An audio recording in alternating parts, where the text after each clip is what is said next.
Ursuline is delighted to participate in this evening's program with the Dedham Historical Society.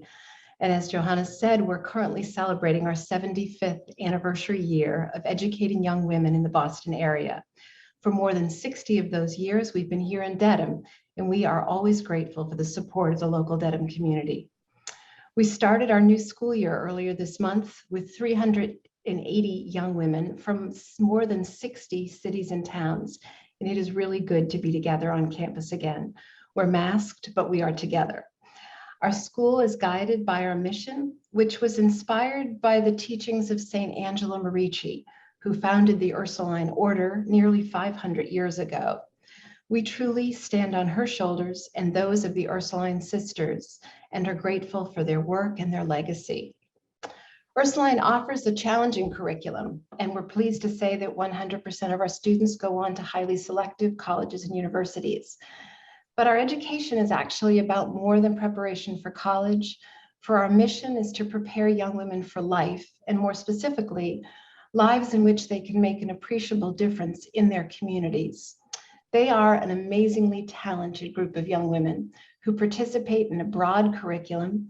It includes an emphasis on critical thinking, problem solving, as well as strong communication skills. Our students are as apt to take a course in Latin or engineer a solution in our Innovation Hub. Our academics are complemented by 14 different sports. We have a robust performing arts program and a myriad of clubs as well. And our school motto is Serviam, which is Latin for I will serve. And we see strong evidence of this in the countless service hours that Ursuline students do, as well as the attitude with which they live their lives.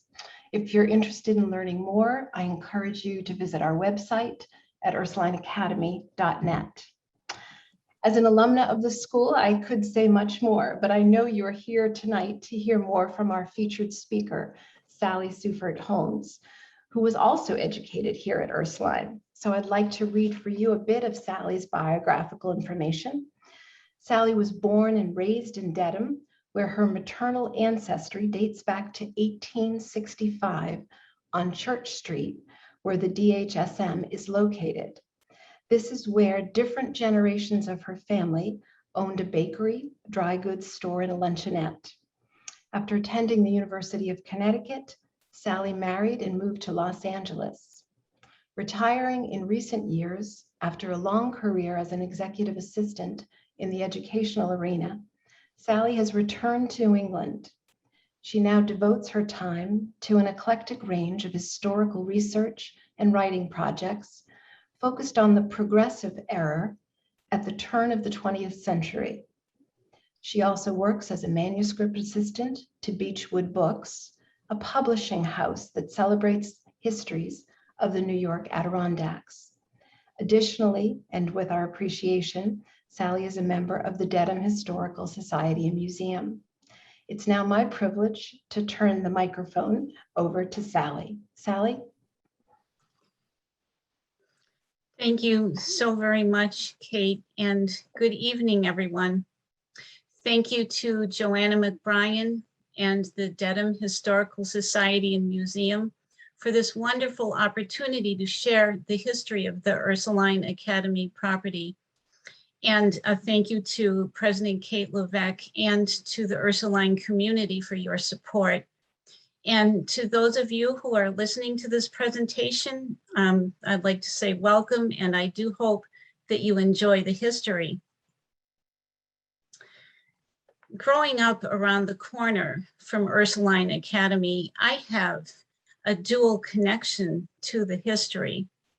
My first connection is that my grandfather, Arthur Brennan, was chauffeur to Mrs. Sarah Skinner Shea for almost 5 decades.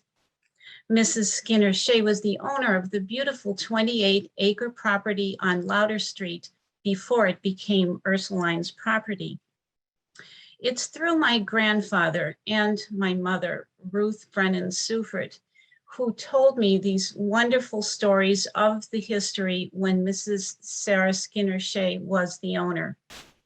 My second connection is that I was a student at Ursuline.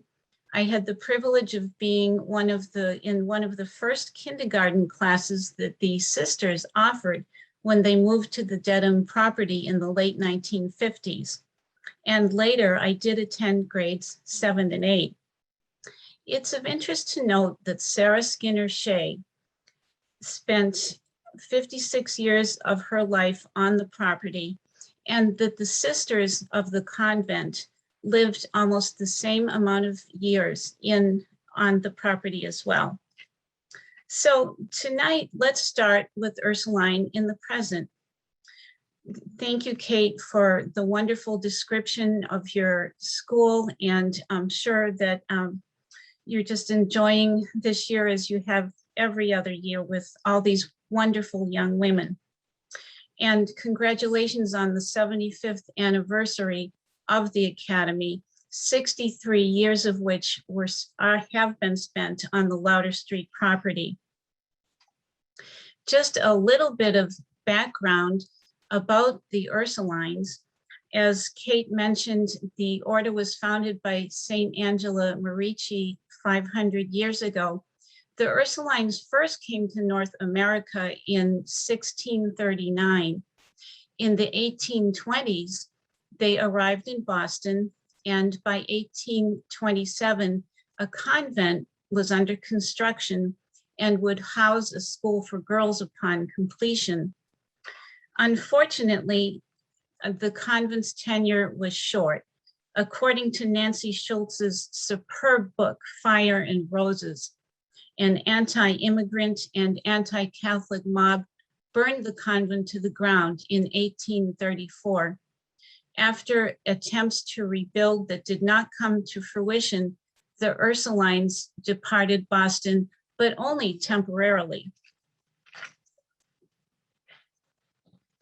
Fast forward to the year 1946, the Ursuline sisters returned to Boston, this time to 12 Arlington Street.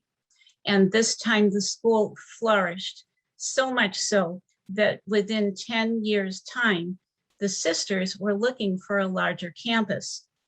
Their quest was realized in the fall of 1957 when the order acquired the Louder Street property in Dedham. The two campuses would run in tandem for the next 2 years while the new school was being completed on the Louder Street property. Now, the story of how the Dedham property has so perfectly provided the educational backdrop to young women for over 6 decades begins with a fascinating tie to Isabella Stewart Gardner, leading art patron and art collector. This visionary's life work remains today through her magnificent namesake museum in Boston. Pictured are 2 iconic images. Here we see Isabella Stewart Gardner as painted by John Singer Sargent in 1888, and a present-day image of the beautiful courtyard of the museum. Pertinent to this history is the fact that Mrs. Gardner was sister-in-law to the purchaser in 1893 of the property that someday would become Ursuline Academy.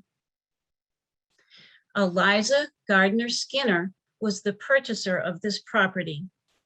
As young girls, Eliza and Isabella attended the same boarding school in Paris. Later, Isabella would marry Eliza's brother, John L. Gardner Jr., also known as Jack Gardner. The women moved in the same social circles. They were neighbors for years on Beacon Street, and they also were patronesses of many of the same events.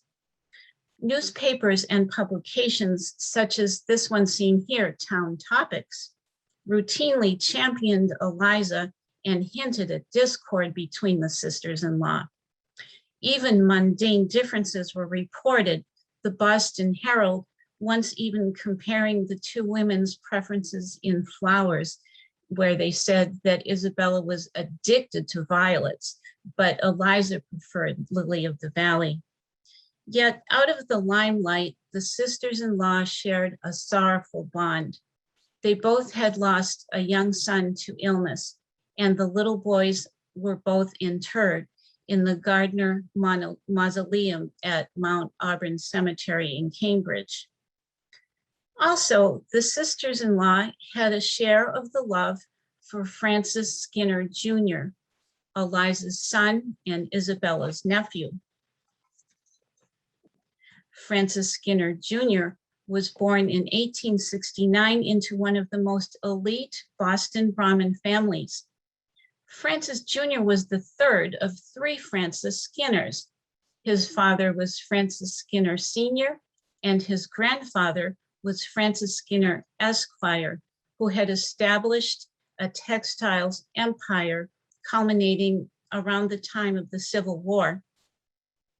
Francis's mother, Eliza, was of a lineage that included Coolidges, Peabodys, and Lowells.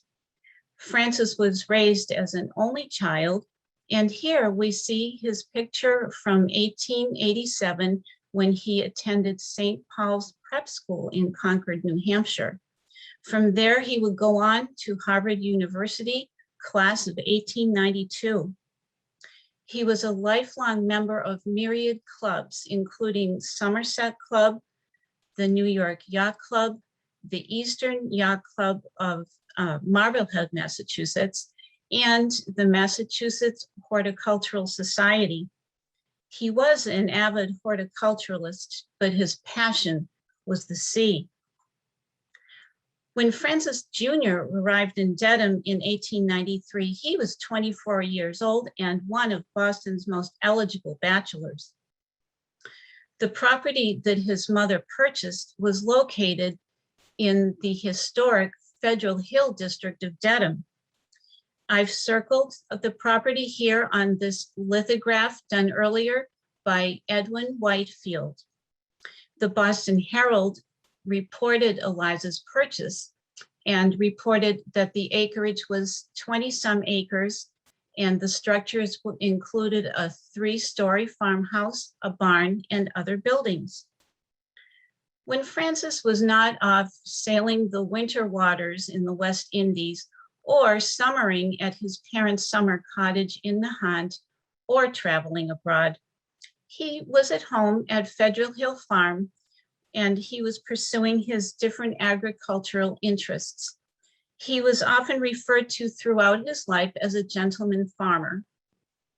It is of note that the property's topography that you see here remains much the same today, except for the man-made pond that the Skinners installed during their marriage. In 1898, Francis Jr.'s mother, Eliza, suddenly passed away, age 52, in Nahant. 3 months later that December, her brother, Jack Gardner, also passed away suddenly, Eliza Stewart Gardner's husband. Francis Jr. was named in his Uncle Jack's will, and a few months later, he purchased this magnificent schooner yacht, Constellation, which measured an incredible 131 feet overall. In the ensuing months, Francis's life would change again, as he would soon meet his future wife, Sarah. Sarah Estes Carr was a Boston woman of the working class. Her mother, Louisa Estes, was born in Maine, and her father, a tailor by trade, was born in Canada. During the Civil War, the Carrs moved to Boston and raised their 5 children, including Sarah. By 1899, Sarah was a leading cloak model, modeling the latest Parisian fashions in the private fashion salon of L.P. Hollander and Company. A leading patron of Hollander's was Francis's Aunt Isabella. My grandfather told the story of how Francis and Sarah met. One day, Francis accompanied his aunt to Hollander's, and on that day, Sarah Carr was the cloak model. Francis was instantly smitten, and courtship ensued shortly thereafter. Francis Skinner Jr. and Sarah Carr were married quietly on June 20th, 1900 at the Church of the Good Shepherd in Boston. He was 30 years old, she 25. Newspaper articles report that the only guests in attendance were Sarah's two sisters. Their record of marriage listed Francis' occupation as sea captain. 1 month passed before the press got a hold of the story. Newspapers in Boston and across the country had a field day with the marriage of Mrs. Gardner's nephew to a woman of the working class. Much ado was made out of reports that Boston society viewed the match as a mésalliance. Here we go. Here, this pictorial appeared 5 weeks after the couple's wedding in the New York World. The banner reads, "Boston millionaire, Mrs. Jack Gardner's nephew, by marrying a model who tried on Paris cloaks, startles society." The center drawing is an artist's rendering of Mrs. Gardner peering at Sarah through her lorgnette, while Francis stands in the background. Although sensationalized, this article aligns with my grandfather's story of how the Skinners met. Francis and Sarah honeymooned aboard his yacht Constellation throughout that summer sailing season. They cruised the Atlantic waters from Bar Harbor, Maine to Newport, Rhode Island, under the blue and white burgee of the Eastern Yacht Club. This summer, and for many summers thereafter, with the Skinners aboard, Constellation would compete against schooners of its class in many thrilling races.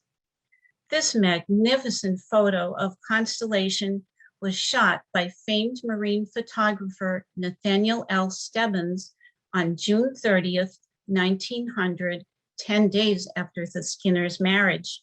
There's good reason to believe that Sarah and Francis were on board at the time of the photo. Once the news of the Skinners' marriage became known, the public and press fixated on the couple. Reports followed Constellation wherever she anchored. Uninvited illustrations and gossipy tidbits filled the newspapers. Here we see an artist's conception of Sarah in a yachting hat and suit. This drawing appearing in a Philadelphia newspaper. The Boston Herald reported that women in the most approved yachting suits were to be seen everywhere in the fleet. This comment specifically addressing Mrs. Cornelius Vanderbilt Jr. and the new Mrs. Francis Skinner. Clearly, Francis and Sarah's privacy was being invaded. On August 4th, 1900, the Boston Globe ran an interview with Mr. Skinner. As we see here, he said that he did not consider his marriage in any sense the business of society or the general public.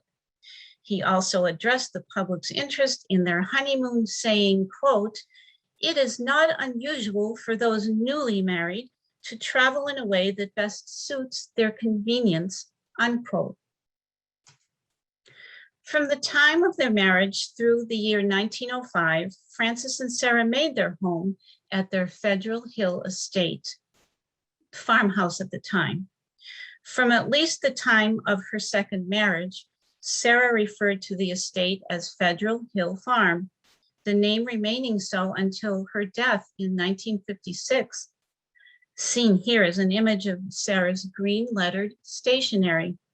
Coincidentally, Ursuline Academy's flagship color is a similar shade of green. Thus, I utilized a green palette on tonight's presentation as a dual nod to Sarah Skinner Shea and to Ursuline Academy. After their marriage, when the Skinners were not yachting aboard Constellation or traveling abroad, the couples pursued their individual interests on their Federal Hill estate. While Sarah assumed the management of the estate and its employees, Francis continued to pursue his many agrarian interests, including experimenting with strains of flowers and vegetables. Pictured here is an image of Boston's magnificent Massachusetts Horticultural Hall, where Francis and his aunt Isabella often entered their flowers in friendly competition. This heading from the June 7th, 1913 Boston Evening Transcript detailed an exhibition at Horticultural Hall. The article reports on the displays entered by Francis Skinner of Dedham and his gardener, R.G. Chamberlain, as well as those of Mrs. John L. Gardner of Brookline, Isabella. For this exhibition, Francis would be awarded first place for his rhododendrons and azaleas, and Aunt Isabella was awarded second place for her orchids. Francis's interests also extended to raising poultry. He also bred thoroughbred horses and cattle. The cattle grazed on land on nearby Highland Street. The Skinners were active locally. Francis was an annual exhibitor at the open air horse show at the nearby Reedville Trotting Park. He belonged to the Society in Dedham for Apprehending Horse Thieves and was a member of the Dedham Golf Club. Francis and Sarah were also members of the Dedham Polo and Country Club. My maternal grandmother's family, the O'Learys, lived on Church Street during the first years of the Skinners' marriage. My grandmother is pictured here during that time period. A charming story told to me as a child was that on a snowy winter afternoon, my grandmother, Frances, then aged 12, would race to watch the new Mrs. Skinner go by in her sleigh driven by the coachman. It was Sarah's routine to meet Francis at the train station in Dedham Square when he returned home from business from Boston. In other seasons, Sarah would pass by in her carriage. As she watched Mrs. Skinner pass by, little did Frances O'Leary know that someday she would marry the Skinners' future chauffeur, Arthur Brennan. The Skinners of Dedham also moved in Boston's social circles, much in part because of the attentions of Isabella, Aunt Isabella. For example, on New Year's night, 1903, Francis and Sarah were among the noted guests at Isabella's dazzling opening of her museum, Fenway Court, built to house her treasured art collection. Here, it is referred to as the Palace. My grandfather said that Isabella Stewart Gardner was unfailingly supportive of Francis and Sarah's marriage. Mrs. Gardner mentored Sarah in the beginning, and, for example, encouraged her to engage a French tutor, which she did. In 1996, I received a letter from one of Sarah's nephews who wrote, quote, Mrs. Gardner kindly took the young Sarah Carr under her wing when Boston's society matrons refused to receive her, the daughter of a tailor. Mrs. Gardner criticized these reigning arbiters of society and helped Francis Skinner and Sarah establish a place in Boston society, which soon accepted the new bride, unquote. Similarly, historian Louise Hall Thorpe wrote of Isabella's support of Sarah, citing that Francis's now deceased mother, Eliza, quote, would never have received Sarah, and Eliza's friends were not going to let that girl into their charmed circle either. But Mrs. Jack gave all the parties to honor the bride that any girl could wish for, unquote. This beautiful painting is entitled Portrait of Mrs. Sarah Skinner. The painting was done in 1905 by Marlborough, Massachusetts native Herman Dudley Murphy. Mrs. Skinner was painted in her Federal Hill garden, resplendent with pink blossoms. Pink was her favorite color. The mansion was not yet built. In February 1907, the portrait was included in an exhibit of other works by Murphy at the St. Botolph's Club Gallery in Boston. At the same time, February 1907, construction of the new mansion was underway. Francis's father had passed away in November of 1905, bequeathing his son the means with which to construct this beautiful home. It's reasonable to say that the construction of the mansion was symbolic of the purpose that Sarah had given to her husband's life. She had brought Francis's life into focus, the result being an exquisite home and formal gardens. Here you see a study of the mansion designed by renowned architect Guy Lowell. Guy Lowell was Francis Skinner's classmate at Harvard and fellow Eastern Yacht Club member. The list of structures that he designed is long and impressive. Mr. Lowell was a brilliant architect, landscape architect, MIT professor, and author. In addition to private estates like the Skinners, Lowell designed public structures such as the Boston Museum of Fine Arts and the Supreme Court building in New York City. Outdoor spaces he designed include the Boston Esplanade. This charcoal portrait of Lowell was done in 1917 by John Singer Sargent, cousin to Lowell's wife, Henrietta. Henrietta was the daughter of Charles Sprague Sargent, the first director of Harvard's Arnold Arboretum. In his 1902 book, American Gardens, Lowell wrote with particular prescience, "Time will increase a building's beauties, for time softens and mellows its lines without destroying them."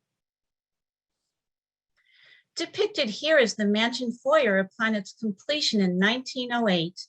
A shaft of life emanates from the open door of the front entrance.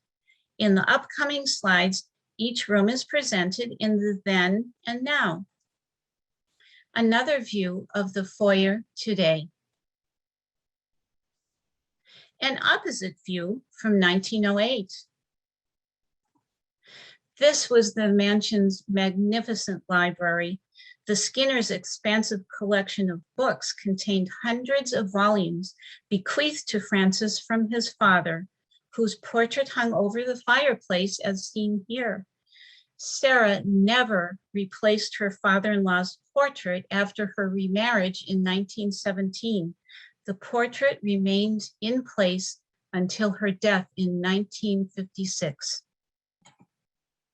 Today, the former library serves as the Ursulines Chapel.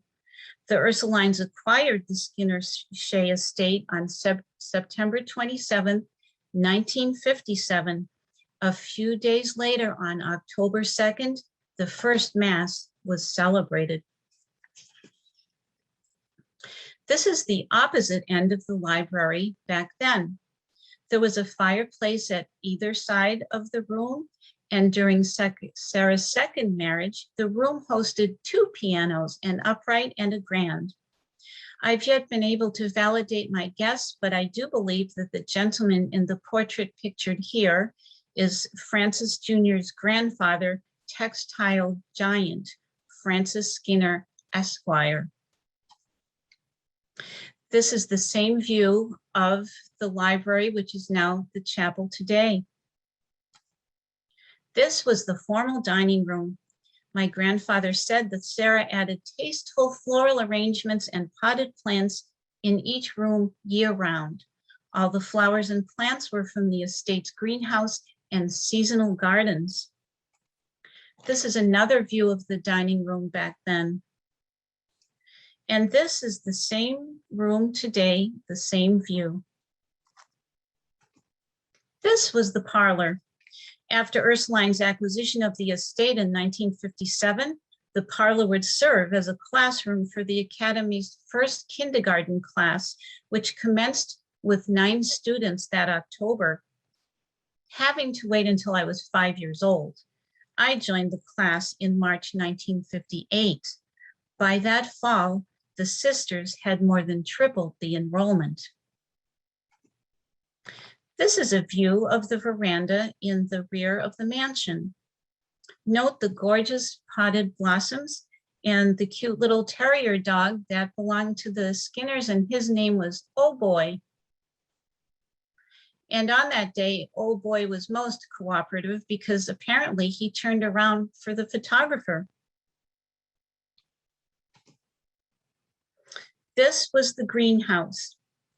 In its day, the greenhouse not only provided flowers for the rooms in the mansion, but also provided Francis's award-winning entries at Horticultural Hall.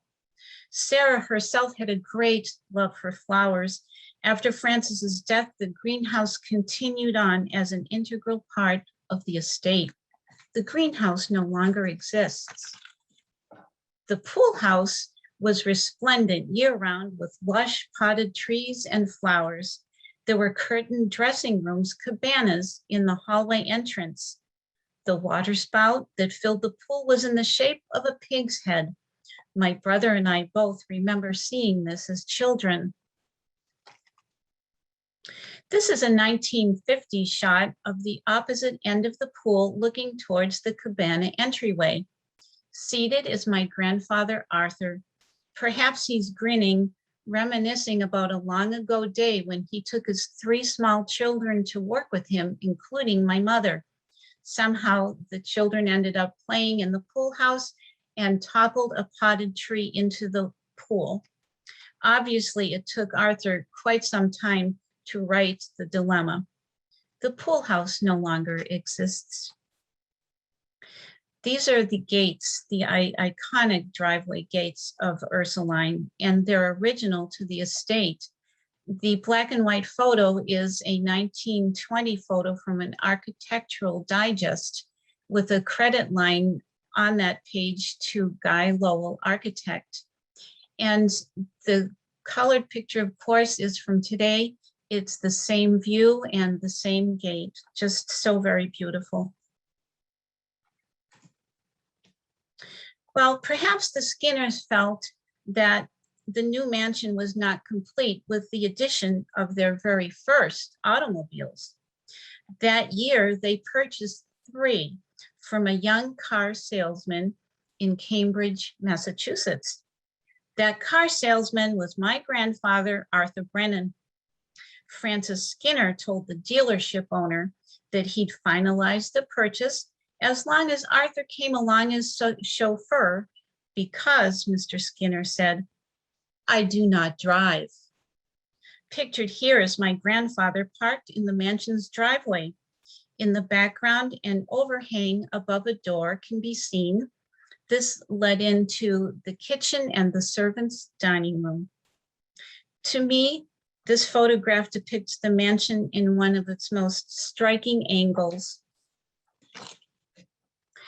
And so it was in 1908, 22-year-old Arthur Brennan came to live and work at the Federal Hill Estate. He would reside in Dedham for the rest of his life. As the years ticked by, Arthur assumed additional responsibilities. Although always Mrs. Skinner Shea's chauffeur, he was also the estate's general manager.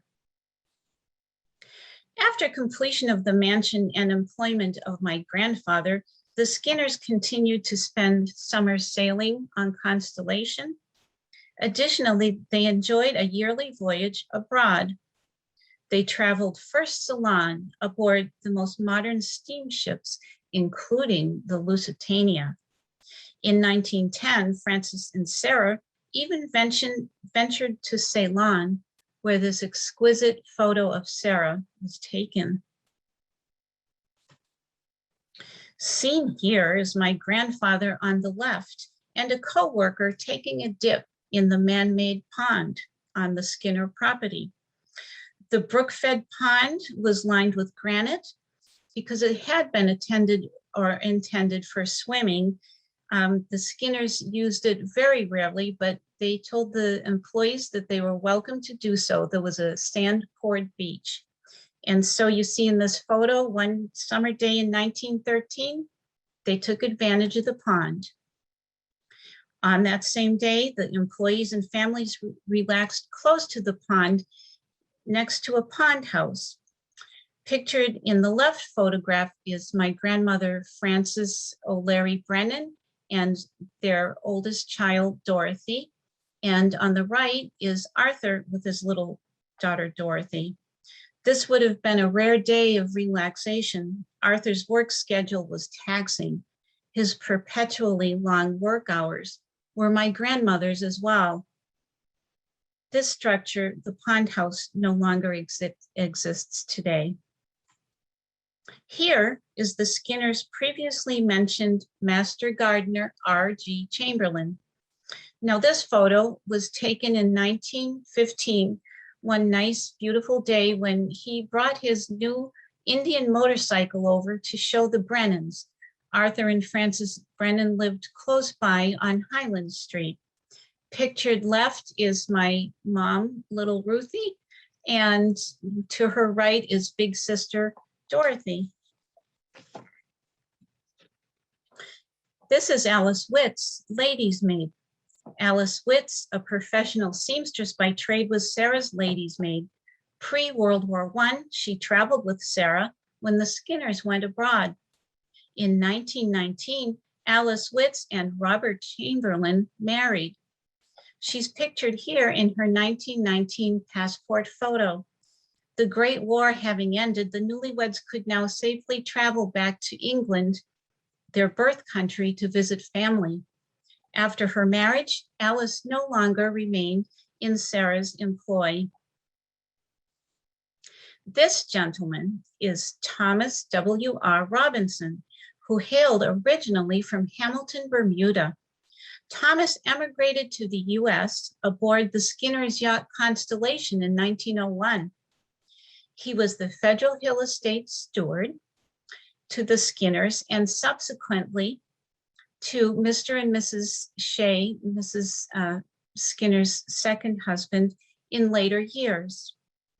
It's my belief that Francis Skinner and Thomas Robinson met in the late 1890s when then bachelor Francis wintered in Bermuda. Theirs would have been a deep and valued friendship. Arthur and Thomas also shared a special friendship. Thomas was Arthur's best man at the Brennan's wedding in 1911, and Thomas and his wife were next door neighbors to the Brennans for many, many years. The two must have bonded further in May 1914, having to make a difficult road trip to New York City as a result of devastating circumstances. On May 7th, 1914, Francis Skinner Jr., age 44, died of a heart attack mid-Atlantic on the RMS Coronia. He was homeward bound. His wife, Sarah, was in Dedham and received the shattering news by telegram.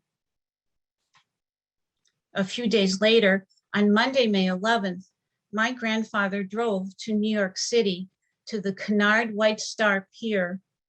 His passengers were Thomas Robinson, Samuel Vaughn, a family attorney, and the undertaker, and their purpose was to meet Mr. Skinner's remains. Mr. Skinner's remains returned to Boston by train and arrived late that evening at his beloved estate on Federal Hill. The public funeral of Francis Skinner Jr. was held at noon in the Skinner's home on May 13th. A special train left South Boston with relatives and friends. In attendance was Francis's Aunt Isabella. An accounting of the funeral service noted that there was no music.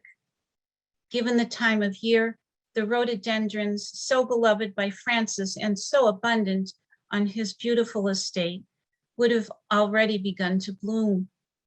Interment was at the Gardner Mausoleum at Mount Auburn.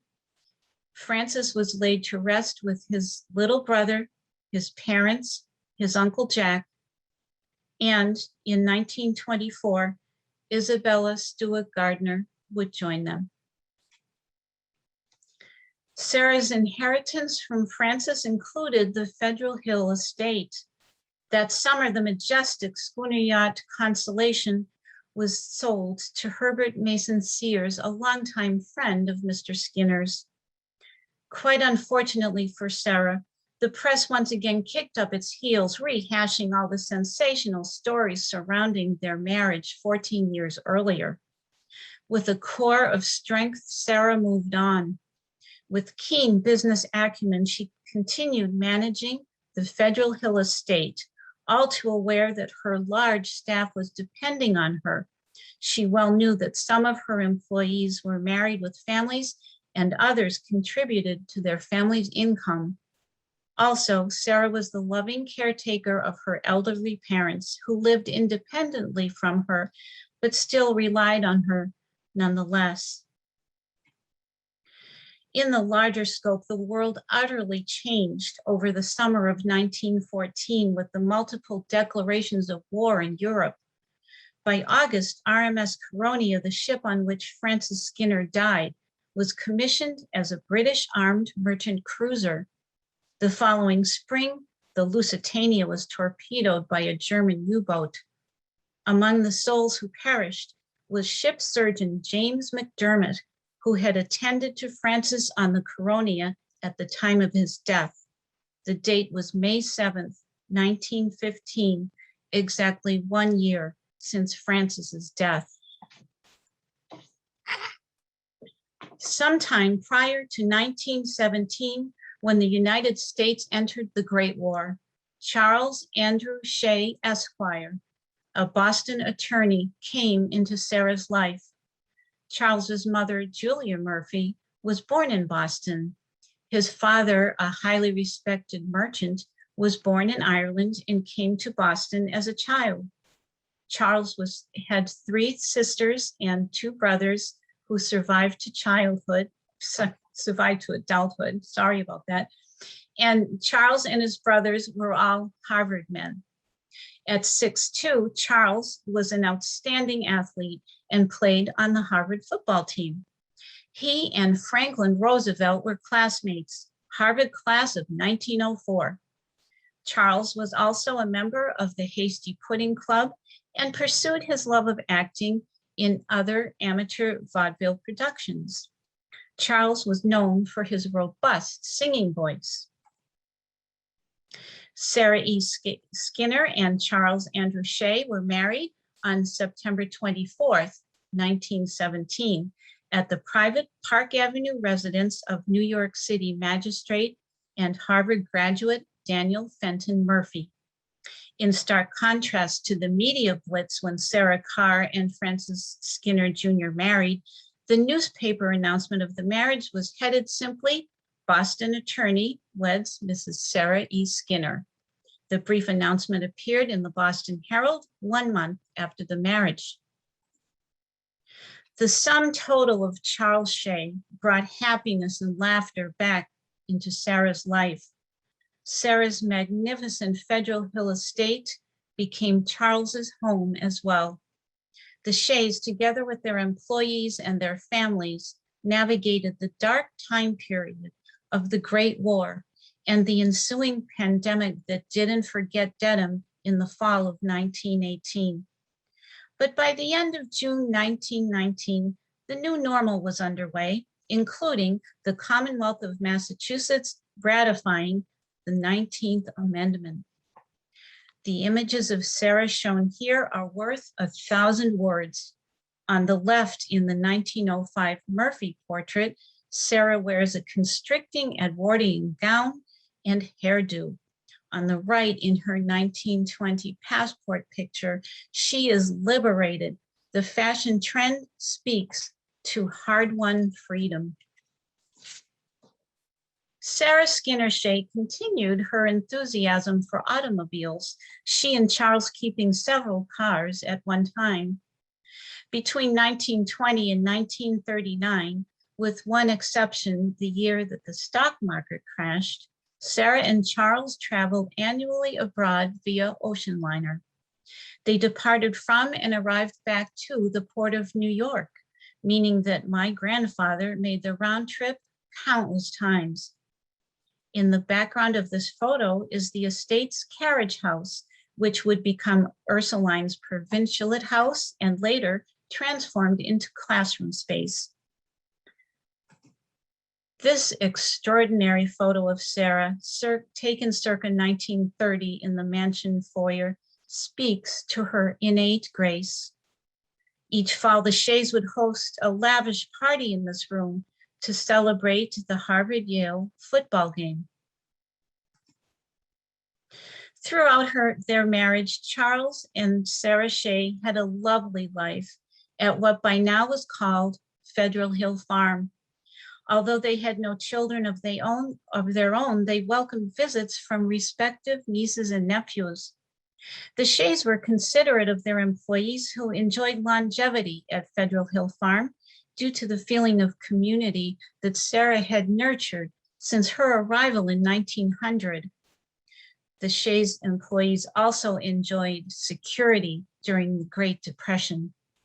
Sarah and Charles watched the children of their employees grow up and always expressed interest and encouragement in their individual aspirations.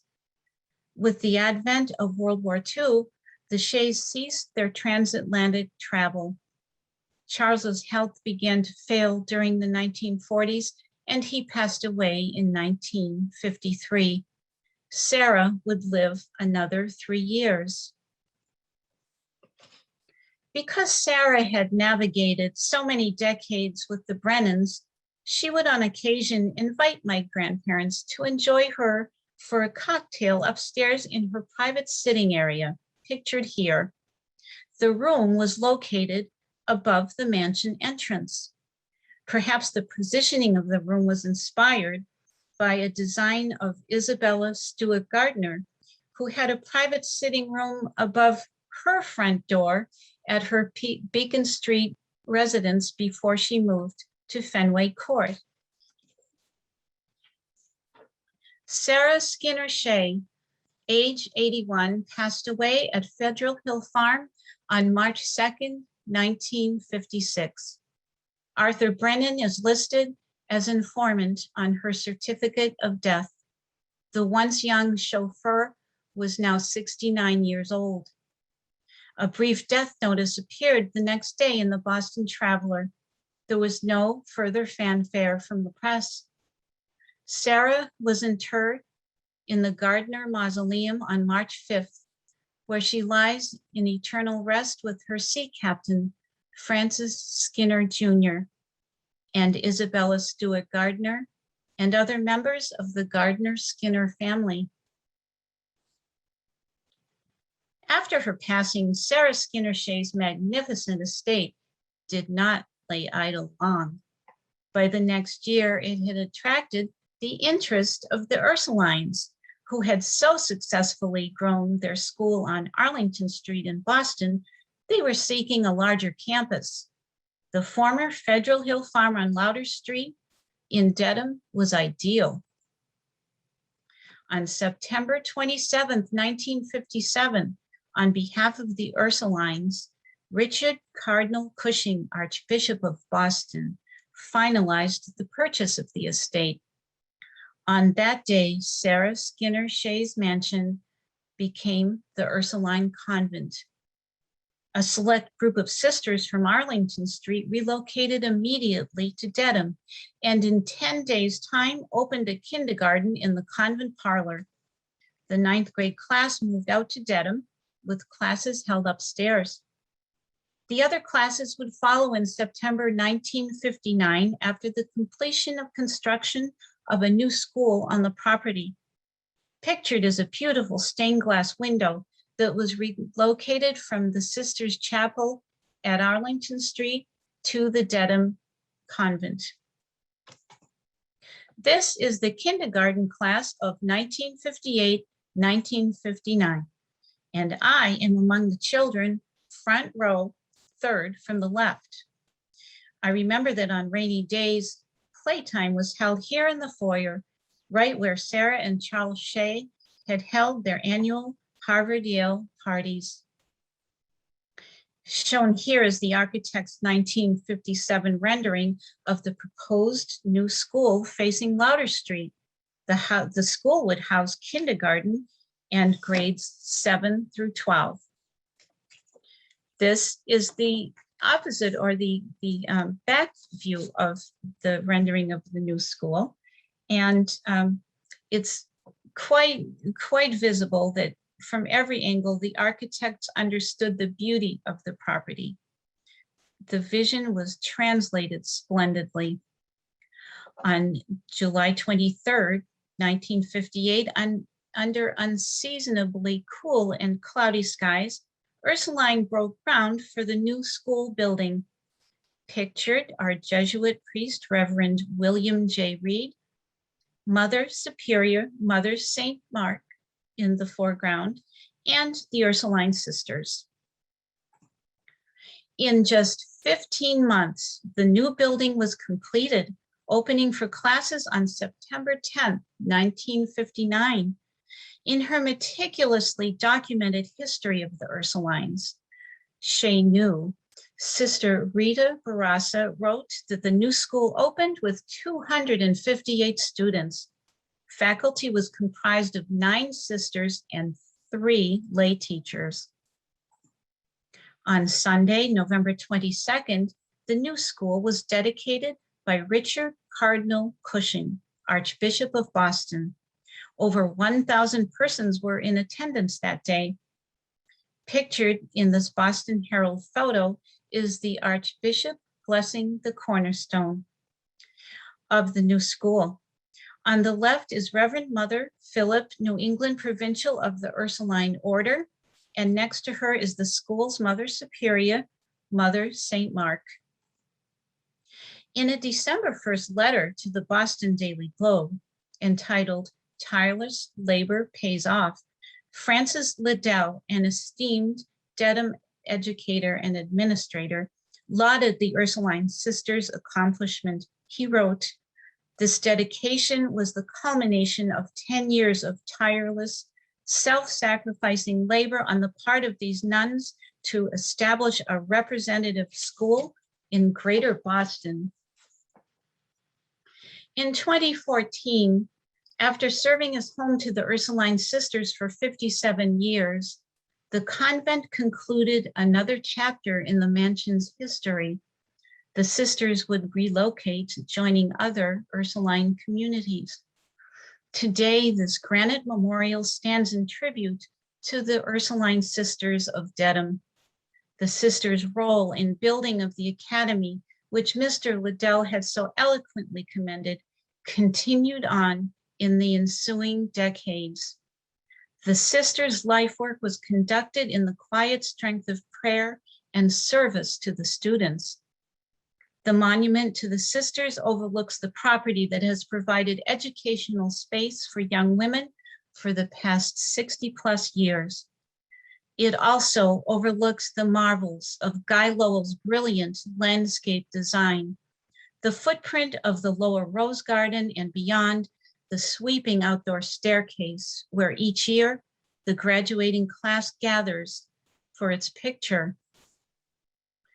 The story of Sarah Skinner Shea, her beloved husbands Francis Skinner Jr. and Charles A. Shea, and the employees of Federal Hill Farm all fold into the historical essence of the Louder Street property, brought forward in time by the Ursuline sisters, administrators, lay faculty and staff, and most importantly, the students. Thank you so very much. Sally, that was fantastic. Thank you. Thank you all for joining us, and thank you, Sally, for this fabulous presentation. Your family stories and photographs added a spectacular dimension and provided a depth of understanding to those in attendance that is rarely accessible. To be able to share the stories of so many people involved in the history of Federal Hill Farm has been truly extraordinary. Thank you. Thank you. Photographs were wonderful. Thank you also to Kate, Susan, and Janet of Ursuline Academy for collaboration on this program, and congratulations on your 75th anniversary. And now let's see if we have any questions, comments, etc. Again, in the chat or in the Q&A. We have people saying thank you very much, which is understandable. Some personal notes that you'll have to answer. Again, fantastic, wonderful, thank you so much, etc. Don't have any questions at the moment, so if anybody has any, let us know. Again, that was amazing. Somebody else saying thank you, couldn't agree more. Again, excellent presentation from others. And we had a wonderful turnout, and thanks so much. Someone says thank you from someone who grew up on Stony Layer Road in the 60s and 70s. She didn't know much about Ursuline, so it's been a great education for her. Great. Again, so nice to know about Mrs. Shea and her life. Someone says, thank you. I'm UA class of Ursuline Academy class of 84, and it's amazing to see the background. That's wonderful, that's the whole point. One of the questions is, somebody says, so interesting. When my daughter attended Ursuline, we were told that the home was a wedding gift. Is this true? Yes, in a sense, Mr. Skinner did term it his wedding gift for his wife. And yes, that is part of the story that has always been in Dedham. And indeed it was, I'm sure, a wedding gift. They were married, of course, for 7 years, but I do believe that he felt that this was the proper gift to give to his wife. And I don't think he put a time limit on their honeymoon. It's very sweet. Also, the question is, was it year round? We were told it was a summer house. And you had mentioned that Dedham was a summer residence for many Bostonians at the time. That is true. Francis and Sarah, yes. And Sarah and Charles also did live there year round. My mom would tell me how Sarah and Charles decorated the mansion for Christmas with big green fresh wreaths on the windows, the front windows, and said it was very lovely. So yes, they were there year round. When not traveling, they traveled all the time. There's one question about what happened to the farmhouse. That's an excellent question. The farmhouse was behind the mansion, near the carriage house, and the farmhouse was torn down after the mansion was constructed. I don't know exactly when, because the 1910 census indicates that it may have been there. So it might have been a couple of years before they tore it down. And were there cattle grazed on Highland Street? Is a question. Yes, that is so fascinating for anyone who is familiar with the Highlands, with Highland Street. Now, Mr. Skinner bought a strip of land. If you are driving today towards Legacy Place, the strip of land is on the left-hand side, and my grandfather and grandmother lived at 288 Highland Street. That was the last house on Highland Street for a quarter of a mile down the road. There was one more house at the very end when you enter Washington Street. The Fitzhenrys had lived there for years. So this entire strip of land was for grazing cattle. It belonged to the Skinners. And then my parents built next to my grandparents at 292 Highland Street. But the rest of the land remained vacant until Mrs. Skinner Shea's death in 1956.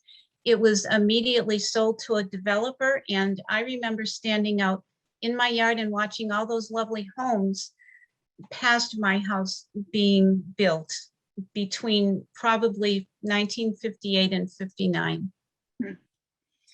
A 1970 Ursuline grad says, never knew about the Gardner connection. I grew up in Riverdale. Ursuline was one of the best experiences in my life. Remember the pool and skating on the pond. And this is Reverend Paula D. Hart says that. And that's a good segue regarding the pond, because we had a conversation earlier with Kate about skating when she was younger. Kate, if you could, there's a question here. Where is the mansion in relation to the school? If you could. So if you were to drive up Louder Street, and it is one way at that portion, you'll first pass the school building on your left. And once you get past the school, you'll see the original gates. And if you look To your left, the mansion sits just beyond the school, so deeper into the estate from Louder Street after the school, after you pass the school. Thank you. And what happened to the pond? Could either of you answer that question? Sure, it is still there. Mhm. It abuts what is now a field that we use for field hockey, soccer, and lacrosse. It does occasionally spill over onto the field. We have not had students skating on it in recent years, although there's been interest in it. And I think it's just a question of making sure that it's safe enough for skating. It has been the scene of some Ursuline pranks. There was an Ursuline class perhaps 10 years ago, maybe, I don't want to misquote, but class of maybe 2007 or 8, who released 2007 small yellow rubber duckies in the pond as their graduation prank. So, but it's still very much there, and there's still a great bit of wildlife around the perimeter of it. That's great, including the rubber duckies. There's a question about either one of you again. Federal Hill Lane off Highland Street. Was that named for Federal Hill Farm? Actually, that abutted my parents' property, and Federal Lane was put in because my 2 elderly aunties built a home behind my house. I can't say for sure that it's named for Federal Hill Farm, but the aunties were Arthur Brenna's sisters, so I think there was a little bit of nostalgia there. I haven't delved into the town records to see the official reason why it was named, but it's always been my guess. Now, another question about streets, about Chestnut Street. Did it ever connect to Louder? Back in 1909, yes. I'm not sure exactly where it was. There was a service road that went from Chestnut Street into the back of the property. Now it's very, very marshy. The topography has changed, but at the time it was solid land. And there was a dust up between Mr. Skinner and a gentleman who lived on Chestnut Street. The gentleman who lived on Chestnut Street resented the delivery trucks going through that road, because he said that the Skinners had plenty of roads elsewhere to bring their delivery trucks onto the property. But Mr. Skinner, it did go to Dedham Court, and Mr. Skinner did win. So that's right.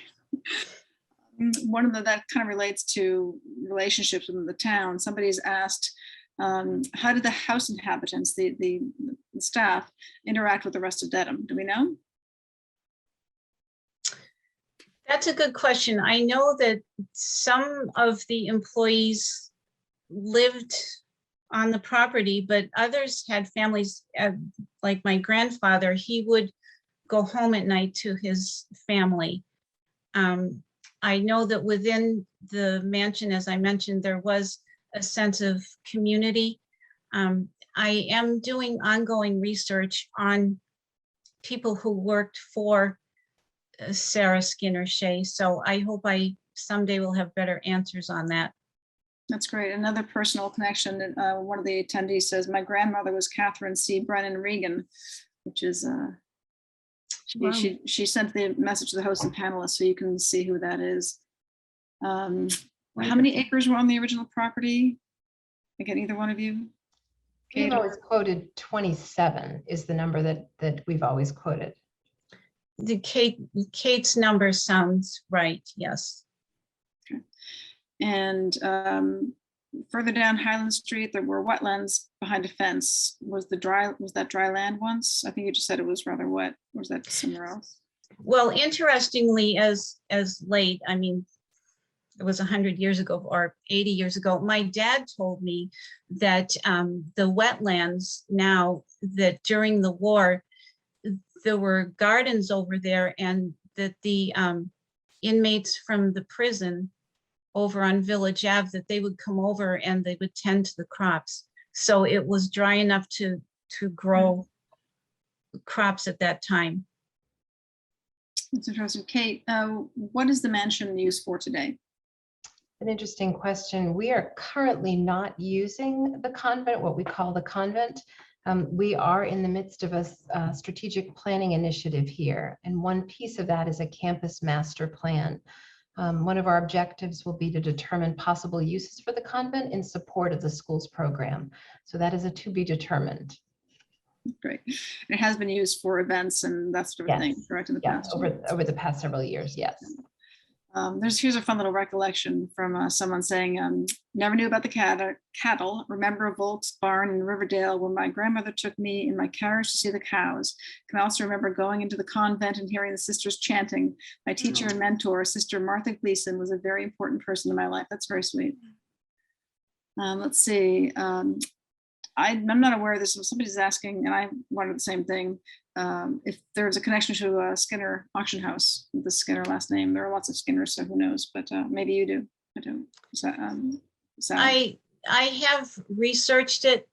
I can't say definitely not, but I have researched Francis Skinner Jr.'s family extensively, and I have not been able to find a connection.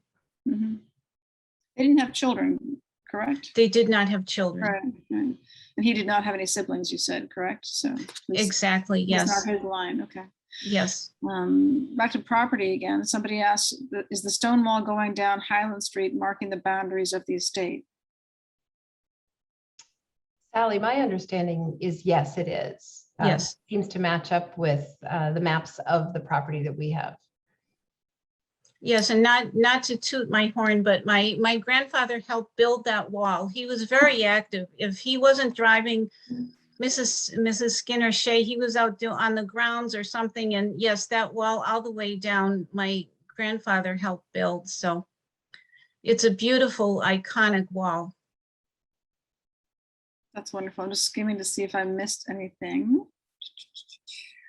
Yeah, just people are really elated with the information they've learned from this, including myself, from your presentation. It's really extraordinary. Again, just to have the images that you've been able to show and the personal recollections, the family connections, has just been extraordinary. And it's really added such a marvelous dimension, as I said earlier.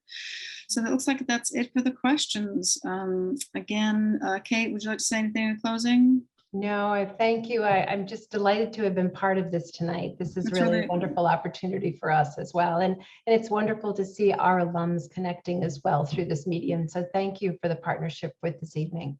Absolutely. Again, thank you to Susan and Janet for starting this whole conversation that will lead to other things, I'm sure.